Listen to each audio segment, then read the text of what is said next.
Hello, my name is Francisco and I will be explaining what are functions, how do they work, and what can they be used for. Did you know that functions are used daily by each and every one of us? We can find them in things that we see every day, like temperature, weight, time, and height. Now that you know these, you may be asking yourself, why is it that all these are functions? And the answer is pretty simple. Well, an easy example that is commonly used to describe functions are vending machines, because you input your money to the machine in order to get an output, which will be the product you paid for. Now that you fully understand the concept of what a function is, we can move on to explaining what are functions, specifically in calculus. Function is used to describe this dependence of one quantity on another. A function is a correspondence between two sets x and y, in which each element of set x corresponds to exactly one element of set y. The domain set x and the range is set y. If you're having trouble understanding what a function is, there is an alternate definition which says that a function is a relation in which no two different ordered pairs have the same first coordinate. Also, there is a really easy way to identify functions in graphs, because if any two vertical lines intersect in no more than one point, then it would be a function. But if it intersects in more than one point, then it's not a function. Now that we saw what they are, and we can move on to see an example of how it is used in calculus. So now we'll move on to see a real life example. Is the time needed to cook a turkey a function of the weight of the turkey?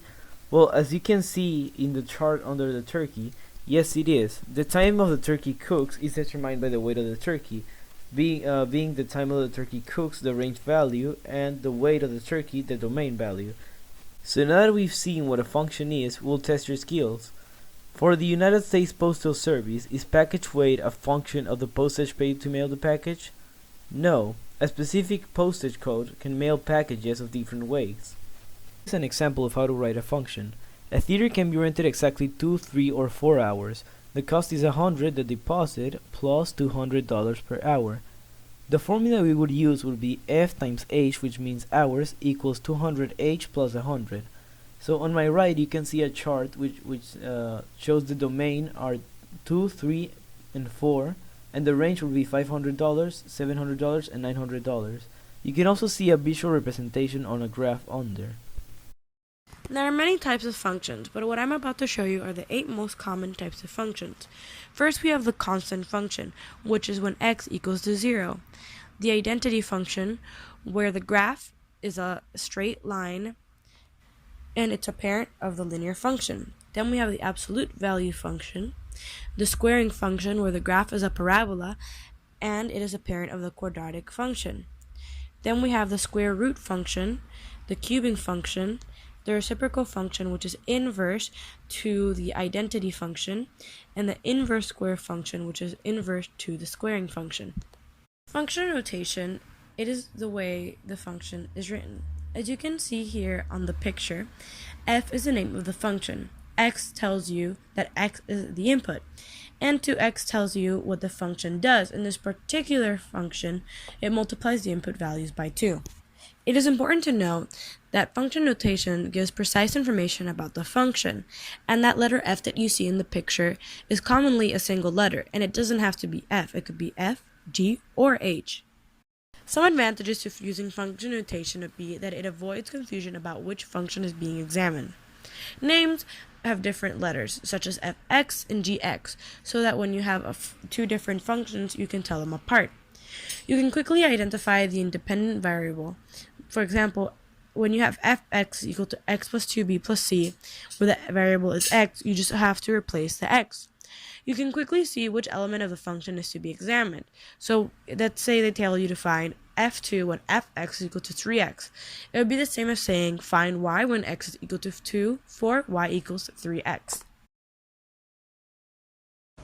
Composite functions consist of applying one rule, getting a result, and then applying the second rule to what you obtained from the first rule. In other words, replace one of function in the x-coordinate of the other function.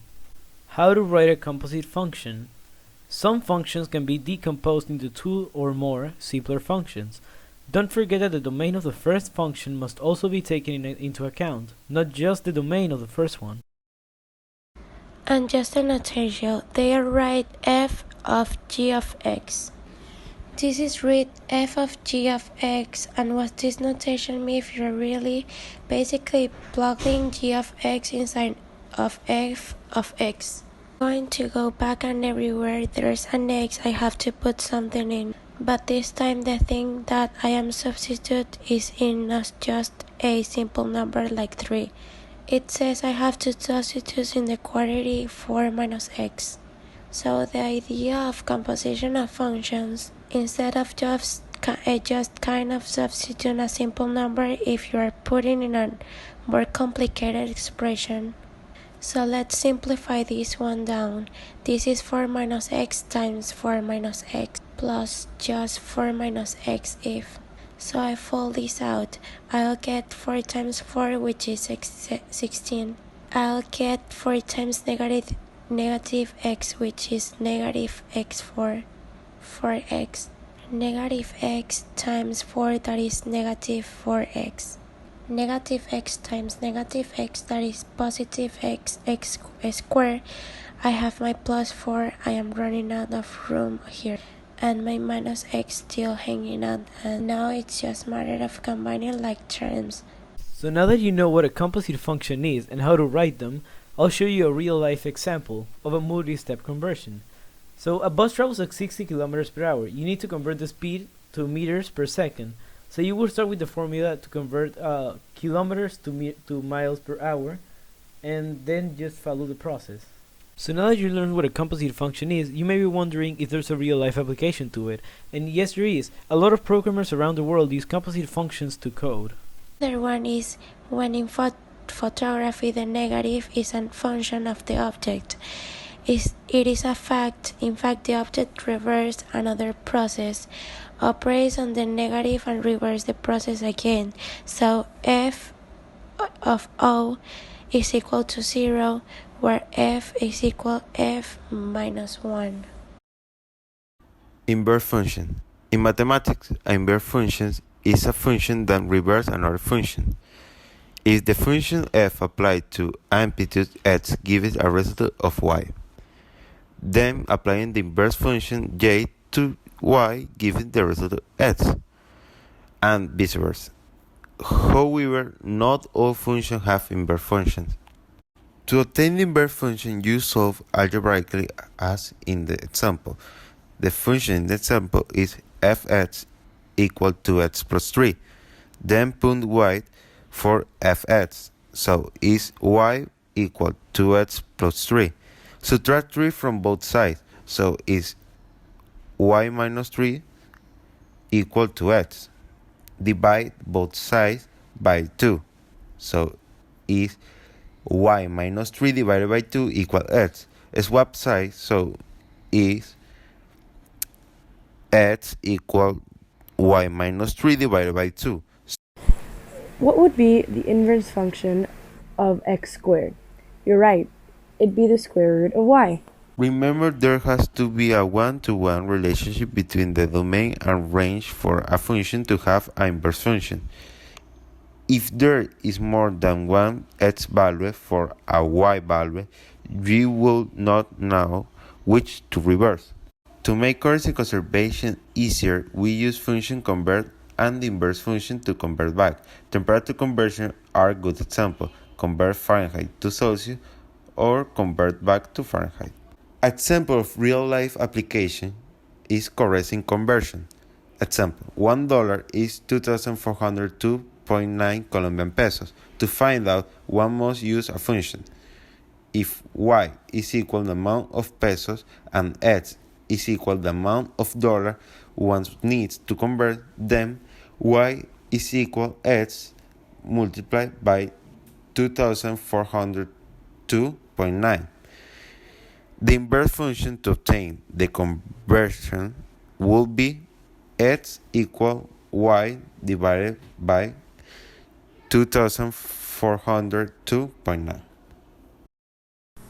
All functions, regardless of their type, can be transformed. In other words, shifted, flipped, stretched, or shrunk.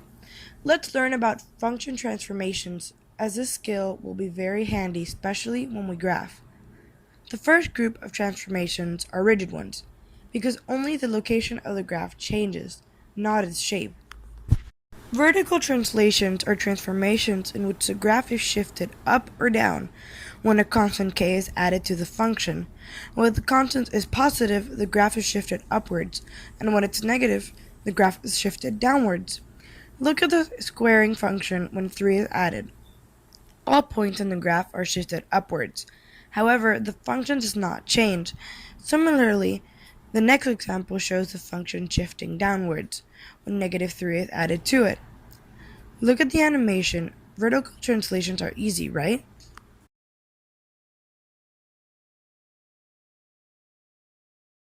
Horizontal translations are transformations in which the graph is shifted left or right when a constant k is subtracted from the x-coordinate. When the constant is positive, the graph shifts right, but when the constant is negative, it shifts left.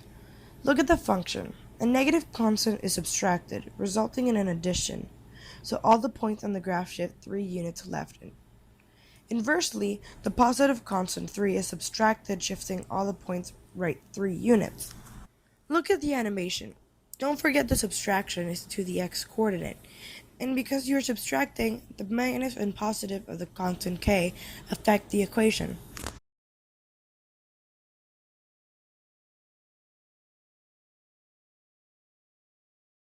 Reflections are transformations that result in mirroring across one of the axes.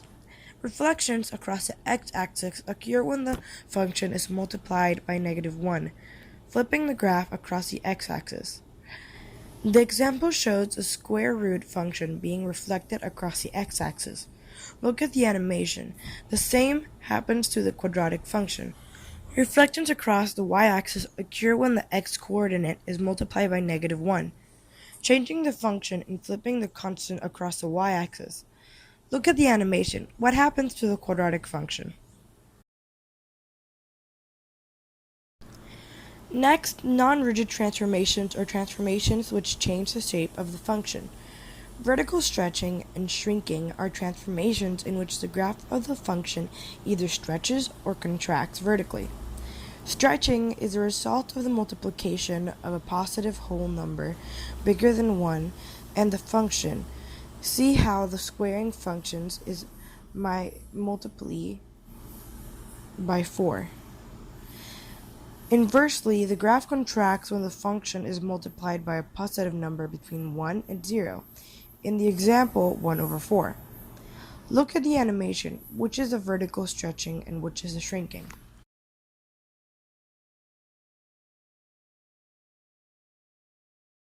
Horizontal stretching and shrinking are transformations in which the graph of a function either stretches or contracts horizontally.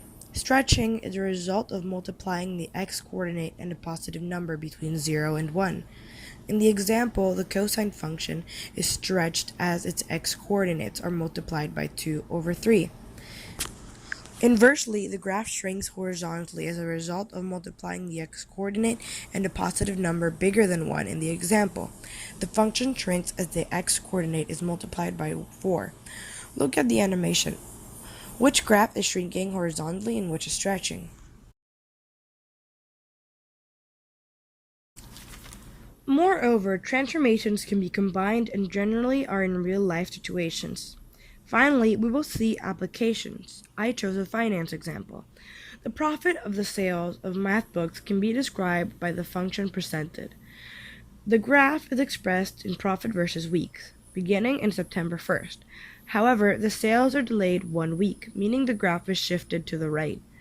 This is a horizontal translation, which is described by subtracting 1 to the function for the 1-week delay. Can you predict what the graph would look like if the delay had been 3 weeks instead? Transformation can also be useful in other areas of sport. The motocross rider can change his landing point by shifting his starting point to the right, a horizontal shift. The basketball player can also shift the position of the ball by shifting horizontally, vertically, or both the ball when throwing. Specialists use functions and transformations to help professional athletes perform their best. Architecture, engineering, and design also use functions and transformations. What transformation do you see in the arches? Yes, horizontal translations. What transformations do you see in Panama's Centennial Bridge? 3D animation, as well as video game design, use a combination of transformations to shape designs and readjust them. Look at the first Woody prototype. Shrinking and reflections and translations were all used in his original design and improvement. I'm sure you can think of other examples, so we invite you to learn more about functions and their transformations.